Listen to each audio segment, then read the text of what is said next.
Get ready for another episode of the Voiceover Gurus podcast. Real talk about the voiceover industry.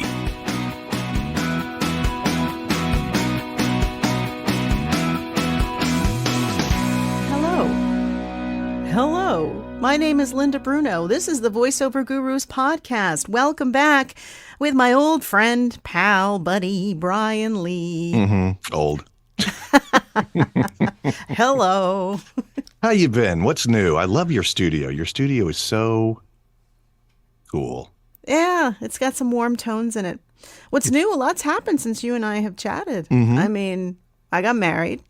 You got married? Your lovely daughter graduated from University of Florida.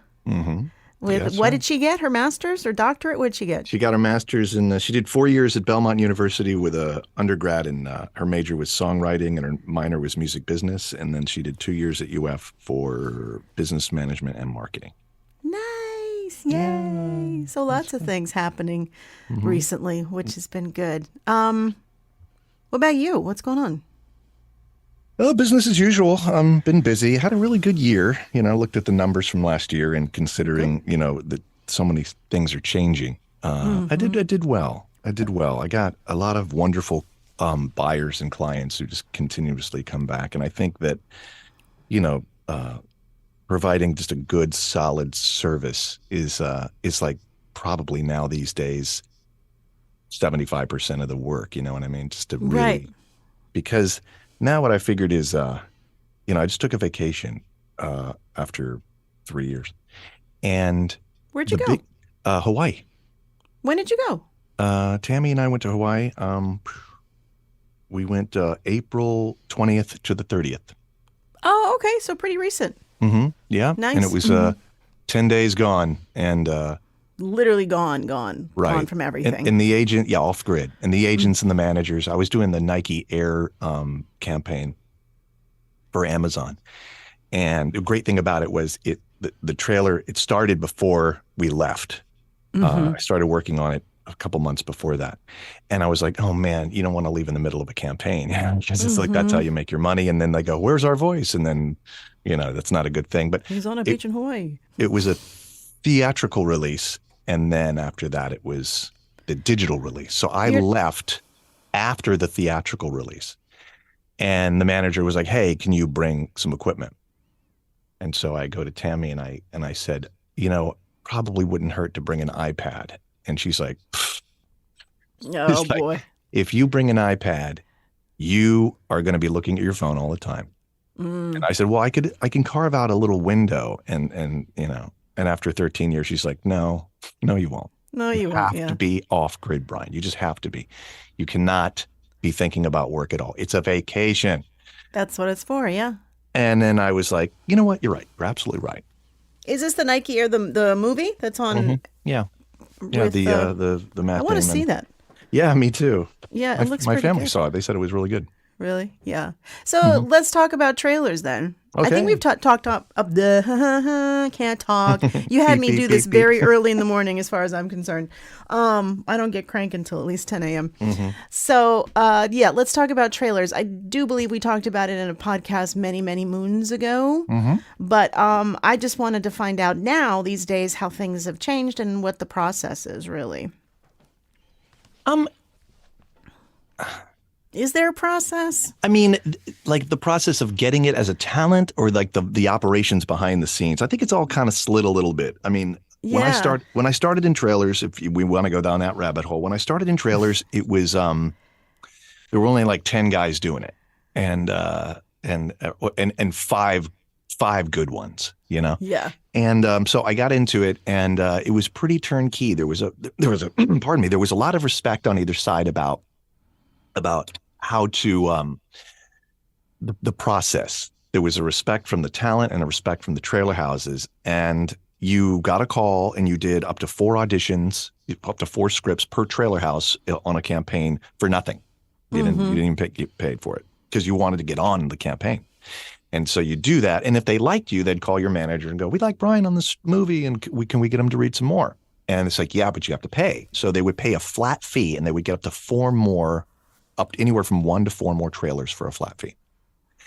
and that's per trailer house. So if there was a Pixar movie or a Paramount movie and two different trailer houses were working on it, that went for each trailer house. So you could make a flat fee for doing up to 4 for this trailer house, and then another one would come working on the same movie, and you get the same thing. So it became very lucrative. And if it went to the next 4, if they sent you 5, it was the flat fee, and anywhere from 5 to 8, it was the same fee again. So you get double fee. And then as with everything, costs, people start counting dollars and costs and everything and trying to save money.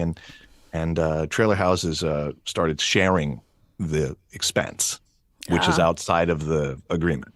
Right. And so, the managers and the agents and the talent and even the union, I think, was like, no, you can't do that. Right. And everybody everyone overreacted. And then it got down to like, well, now you get 1 audition and you don't get 4. And now you have to pay per cut instead of per 4 cuts, which for the same rate, which basically made it 4 times more expensive for a trailer house. And I was like, don't do that. That's not a good idea. And they're like, they have to use talent. And then so they did it, and then it all imploded. They found way. That's when the long form trailer, like I can remember, like Meet Paul Blart Mall Cop, when I did that campaign a billion years ago. The trailer was a story. It was like, Meet Paul Blart. Paul's a mall cop. And then it goes on, it has clips and but Paul Blart's about to find out. That he should save the mall or whatever the line. Right. And then, go whatever from Paramount Pictures, and then it gets to the end, mall cop rated PG. And so there was a whole trailer. Well, then when this expense came through, and they start working on trailers 4 months out, wow, before launch. And this is before digital. And so you worked for 4 months and you just made lots of money. It was wonderful. Well, then when this whole change happened and everything kind of imploded, trailer houses just went to no voices. And so whole trailers were just stories with cards. We call them cards. They come up and said, he's having a bad day or this summer or whatever. So you don't need talent for that until the domestic campaign came out. And then they would go to talent. And they just found ways around it and ways to save money. So it's not, the trailer industry is very different now. Now, a lot of trailer houses will not pay you to work. They'll pay you for what they use, right? So there's an honesty thing going on. Oh. But doesn't your agent watch that? No. The agents and the managers don't know what they have, like a little minion watching TV. Aha! Yeah. that one. That one. No, it doesn't work that way. It's really kind of an honor system now. The trailer house comes back after weeks and like I did the air campaign and they said Brian finished on like 17 or 20 spots. And I did the digital campaign, now on video, now on Prime. And we're waiting for that number. I finished. I read a whole bunch of stuff, and then they take what they do and they make it together, and then they we made this. We finished on this, and this is what we're going to pay for this. Gotcha. Okay. And so they didn't want to tell the truth. Who would know? And they don't give you a list. Oh, so you don't they even say know. 17 spots. They don't, and you don't go, give me the list of those spots. Right. I want to see what they're called. Financial compensation, like when you did Paul Blart Mall Cop, how much, do you mind sharing how much you made for that? I don't remember. Tens of thousands. Tens of thousands. Tens of thousands of dollars. Well, you work on it for months and months and months, and you're making, what rates are in the thousands to voice for them per session. So you do pretty well. I mean, if you work on a lot of trailers, you do well. But now the rates has it changed significantly where you're not making as much, or because of the structure is different now? I think the rates, they're just doing less work. They do a lot more testing with scratch tracks and stuff like that. Before it used to be, we want to hear the talent on every scratch. The studio would be like, show us a trailer. And then when you start, they would have a voice. And then after that, the studio wanted to save money. And the trailer house didn't have a budget. And so somebody started scratching it, like an editor would scratch. And then the studio would deal with it until it was time to put a real trailer voice on it.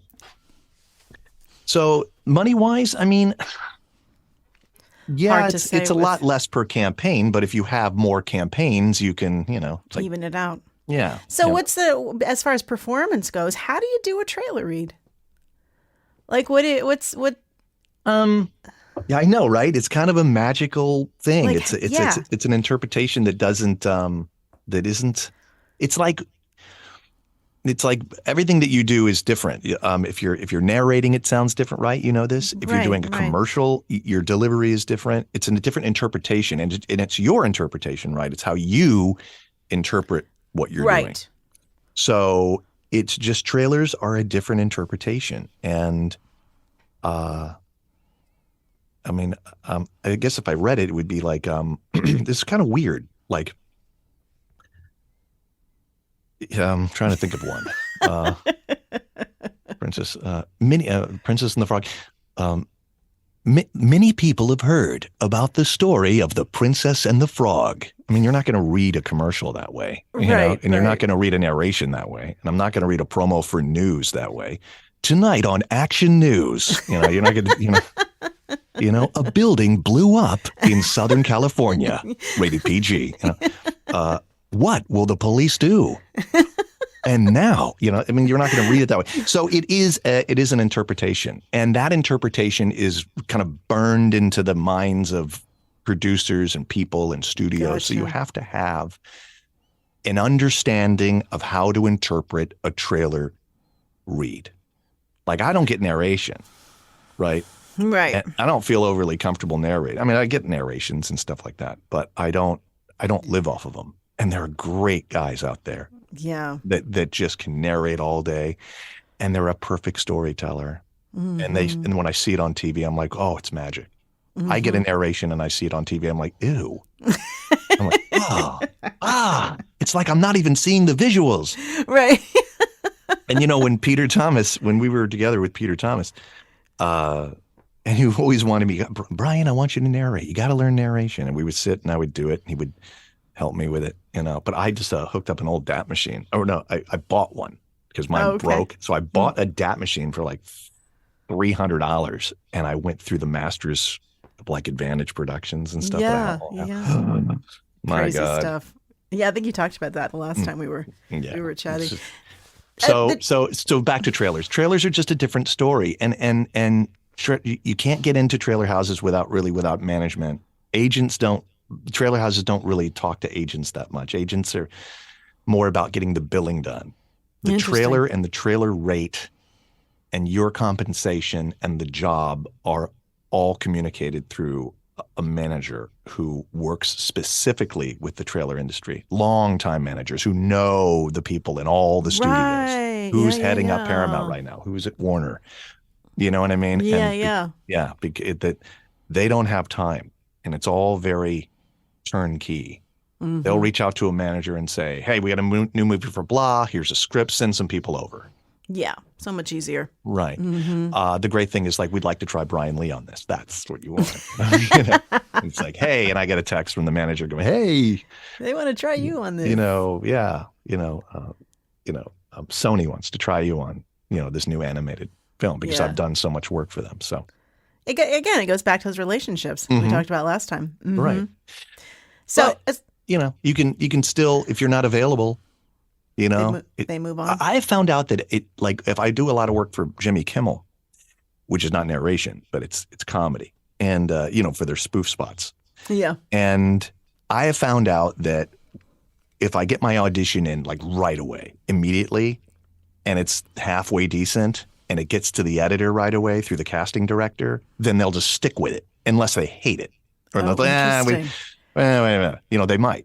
Yeah. But if I can get it in quickly, because they're producing so much stuff that they just want to get it going. Well, yeah. I mean, it's just like by the time Jimmy Kimmel approves the script and then it goes out to the casting director and the casting director throws it out to the agents, you get it. And if the agents are quick, that's the other thing too, is you never know how fast the agents work with the buyer.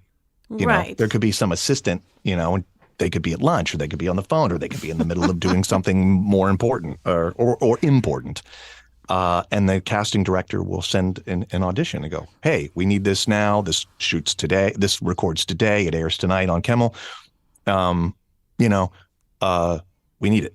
If the agent's assistant or the agent's assistant sits on it for 15, 20 minutes, which they do, not because they're irresponsible, because they're busy. It could be 30, 45 minutes or an hour till I get it. Wow. By that time, if somebody is more, on the ball, then they're going to get it in. Right. And they might start cutting to it and working with it right away. But that's out of your control. You don't know where it's coming from.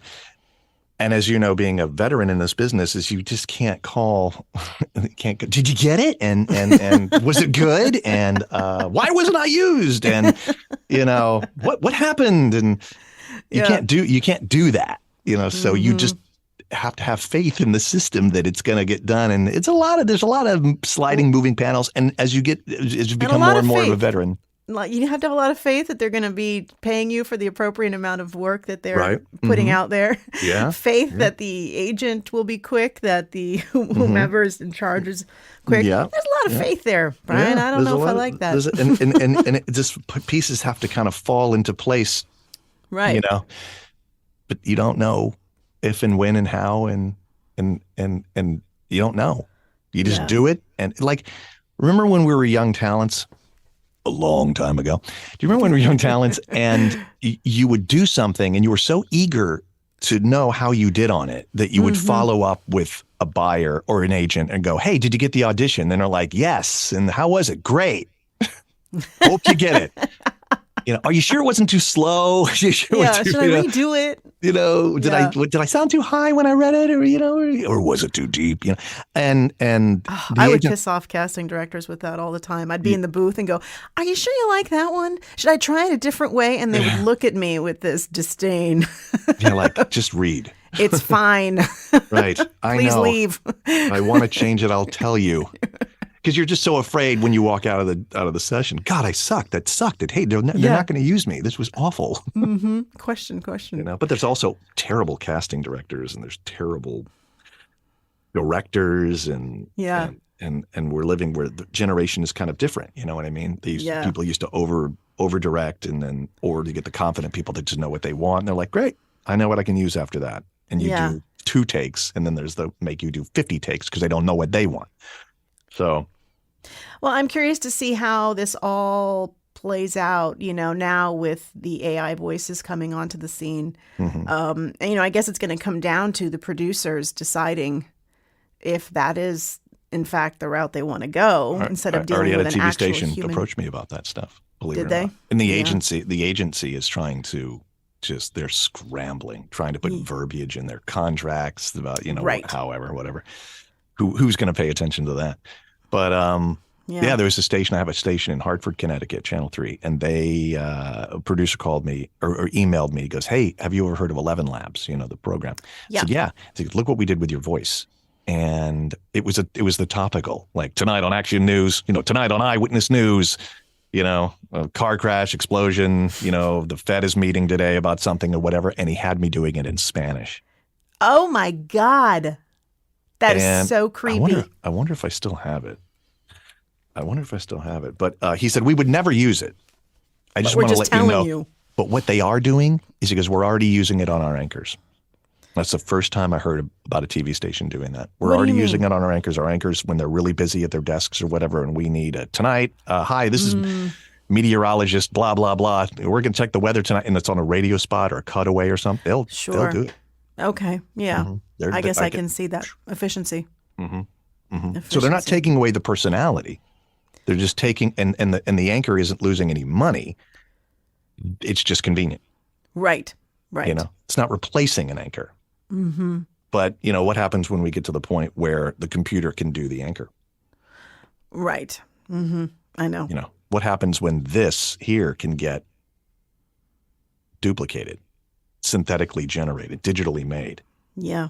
And so you literally will have the anchor on the set doing the live news. But if there was some kind of, I think it's coming. Yeah. I think there are definitely going to be elements that are going to be, people have been putting together movies and putting famous actors in them, and it's all AI generated. Yeah, like Carrie Fisher in Star Wars. She's dead. She's dead. Yeah. And now she's talking, and I'm looking at her. And it's a little creepy. But this is like, I saw something the other day. I don't know if it was like an Instagram reel somebody had posted, and it literally was just your everyday Joe putting this together as a hobby, creating this. And it looked odd, it did not look, but you realize you're like, if the average person can play with it, what is next? Mm-hmm. Didn't I send you that thing a month or two ago? It was the voice synthesizer. I mean, I think that I don't want to be afraid of anything, because I think that as human beings, we'll figure things out. We'll figure out something, what's going to work for us. Mm-hmm. But, and it's important to think about it. But I think at this point, because AI is such a topic, it's really kind of, I don't want to hear about it anymore. It's just enough. Every news feed that I read in the morning, everything is about this coming out with AI. Okay, fine. It's like I need a break personally. Yeah. Well, I think it's that big of a deal. I was watching the news last night, and they were talking about that the people like ChatGPT and OpenAI and Microsoft are asking the government to regulate it. Yes, that's scary. When you hear of a large company saying we need regulation on this, yes, or the gentleman that what he was one of the original guys and he quit because he's like afraid. I made this. Bye. Yeah. I'm going off grid, all the money, and I'm living on an island with no satellite, no internet, no anything, nothing, Pretty computer, much. and they can't Pretty touch me. much. But I don't, have you used ChatGPT? Have you used AI? Mm-hmm. Mm-hmm. Yeah, I've used it for idea generation. Yeah. For me, if I'm trying to think up maybe a blog post or even if I need to write a commercial. Mm-hmm. But honestly, the results are really shitty. Yeah, they're pretty anemic. I think they're that so they're generic. idea generated.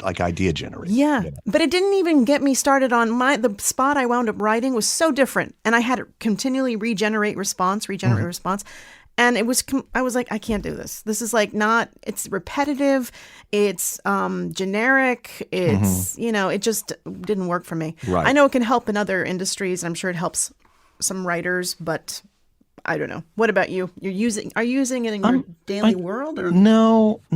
I use it when I am interested in something, like medically or something. Like Elwood the cat. He had a transfusion on Wednesday.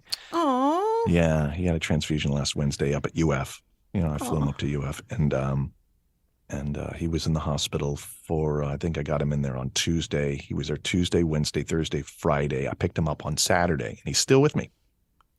So what's going on with him, though? Oh, he's got anemia. He's got anemia. He's got congestive heart failure. He's, almost 16 now. Yeah, but what a fighter.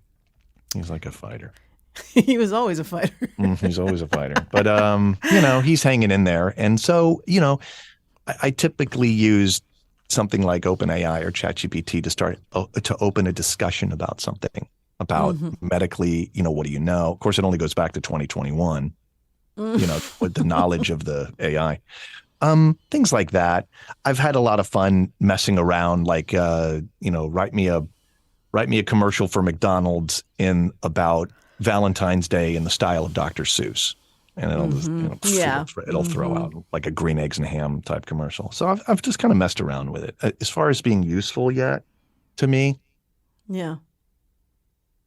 And just, like medically, factually, stuff like that, learning about, because of the illness of the cat, stuff like that. No, I know. I worry about the validity of it because then I have to go do further research. Right. Well, one of the highest paid jobs right now, my understanding, is prompt engineers. Because you're prompting AI for a response, and you want to get, and so they're hiring kind of the most effective prompt engineers who know how to prompt AI in order to get the proper answer results, to lead AI down a beneficial path, a progressive path of information and right. So that's, I think that, it's scary, it's dangerous, it's amazing at the same time. There's a lot to it. I read a few articles about it and everything crazy stuff, like a woman fell in love with her ChatGPT and the ChatGPT professed its love to her and tried to get her to leave her husband. I mean, really crazy stuff. And then AI got, I think before it was, kind of tweaked a little bit. Yeah. Uh-oh. You muted on me. I can't hear you. What happened to you? Hello? Put the glasses on. Did you hit something? Am I back? There you are. I just muted and unmuted. That's weird. Okay, so back to what I was saying. That they have kind of put some limits on AI right now. That if you go too dynamic in belief systems or whatever, it goes, "Hey, I'm not going to participate in." I did fool it one time. I asked for something, and it went, I don't typically get involved, emotionally or whatever it said or whatever dynamically. And I said I said, I know, either do I. However, I'm doing research and on an educational basis. This is for education and learning. It goes, oh, okay. And it just gave it all to me. I'm like, wow, I convinced AI to throw away its synthetic scruples, out of the way. Yeah, that's funny. And it was like, okay. It just kind of gave it to me. I'm like, now some of these websites, what's the big one that has the AI voices on it? And they try to show you examples. They're like, pick if this is an AI or this is an AI, and you're watching this little video or something. I can tell. And like the other day, I don't know if I was in the grocery store or something, and I was listening to the overhead. I'm listening to the voice. I'm thinking, that sounds like AI. Oh, wow. It does not sound. Thank you for shopping at Safeway. It's all everything. Yeah, was perfectly enunciated. Yeah. That's how you can tell, because our part of our speech is what makes us human. Right. I've cloned some voices to see what it is, and the likeness is all there, but it's absolutely perfectly dictated. There's nothing. That's, when they start messing around with it. The latest thing I did is that 11 Labs has voice cloning. You dump a voice into it, and it does its best job to try to clone it. Right. Can't make it exact, but it can make it pretty good. And then now they just came out with it's like an absolute 100%,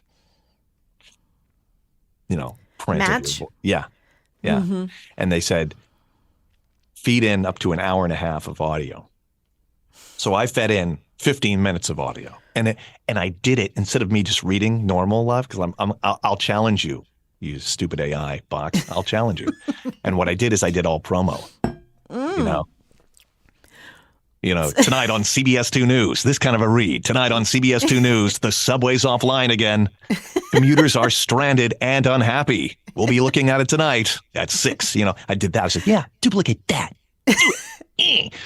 And so they said, we'll get back to you in July. That's an Really? automatic thing. Yes. And it said in July, we will get back to it. So July is inevitably approaching. But now we have recorded it, and we can. Yeah, but I only gave it 15 minutes. I didn't give it an hour and a half. I gave it 15 minutes of that same kind of promo in that kind of window, that genre or that style. It's not even a genre. Promo for news is such a synthetic kind of barking, that you do. We wouldn't talk to someone that way. Have you heard about, do you and Taylor have your clue word or clue phrase in case one of you gets kidnapped and your voice is screaming over a phone at somebody going, send $1 million, because now apparently that's what's happening. They're basically taking your voice. That's very interesting. No, we don't. So you need to create one. Matt and I created one because I thought, my voice is out there in stuff. Easily just pick it up and create something to put fear in my family's eyes. And so we just created a phrase that only he and I would know. Mm-hmm. So if you get the call, you go, what's the phrase? What's the password? Right. And if they put a knife to his throat and he goes, ham sandwich, you go, oh my God, here's $1 million. Right. I mean, Well, at least I would know it's true. Does it ever work out that way? I mean, okay, so they've kidnapped you and they call Matt. Right. And you're like, honey, it's Linda. I've been kidnapped. I mean, are they going to make you set it to scared? Yeah. Why are you so optimistic and monotone about your kidnapping, honey? Honey, I've been kidnapped. I need $1 million or they're going to kill me. You can send it to, meet a guy on the corner of, and it's going to sound so, and he's going to be going, honey, are you okay? I'm fine. I'm fine. How are you? How are you? We have. Is this some kind of joke? No, honey, it's not a joke. I've really been kidnapped, and they're going to kill me. I think they sound pretty realistic, though. I think that honestly, that you have to, especially being a voice actor. I mean, I think that if they call me, you have to say that you are going to also create a crazy amount of latency or lag in your voice. Like, honey, I've been just something that if it's not right or whatever. But because if they say you can only read this, what's your convinced word? Say the phrase, honey. Yeah. I can't. What phrase? I mean, to make her talk about this. I mean, so. Yeah. Yeah. What phrase? What phrase? It's always about the inflection's always off too. I think if someone really had you on the phone and you could do that, that's fine. But yeah, they have to get a safe phrase. Get a safe word. It would have to be something. It would have to be something that you would say if you were kidnapped. I'm really, really, really, really scared. Oh, okay. This is real. What are they going to do? They want you to be scared and freak out the other person on the line when they have a knife to you, or So I think it would be adjectives or something like that. Adjectives. Yeah, I'm really scared. I'm really scared, or something like that. Are you scared? Yeah, I'm scared. But the thing is, though, okay, if you're not being kidnapped, though, and it's a hoax, which is the whole thing, that's the whole purpose of it. They don't actually have you at knife point. It is a company or a person or whatever. Oh, like leaving a voicemail to Matt. Hi, honey, it's me. I'm going to go to the grocery store and I'll be home. But like they take $1 million, they manipulate it. They manipulate it, and the person is like, "I'm being held against my will. Please send such a that kind of thing." Right. That's where it'd be good to have a safe word. And since Brian and I can never seem to keep our conversations short, tune in next week for part 2 of my chat with Brian Lee on the Voiceover Gurus podcast. Thanks for listening to the Voiceover Gurus podcast. Real talk about the voiceover industry. Learn more about us and get coaching at voiceover.guru.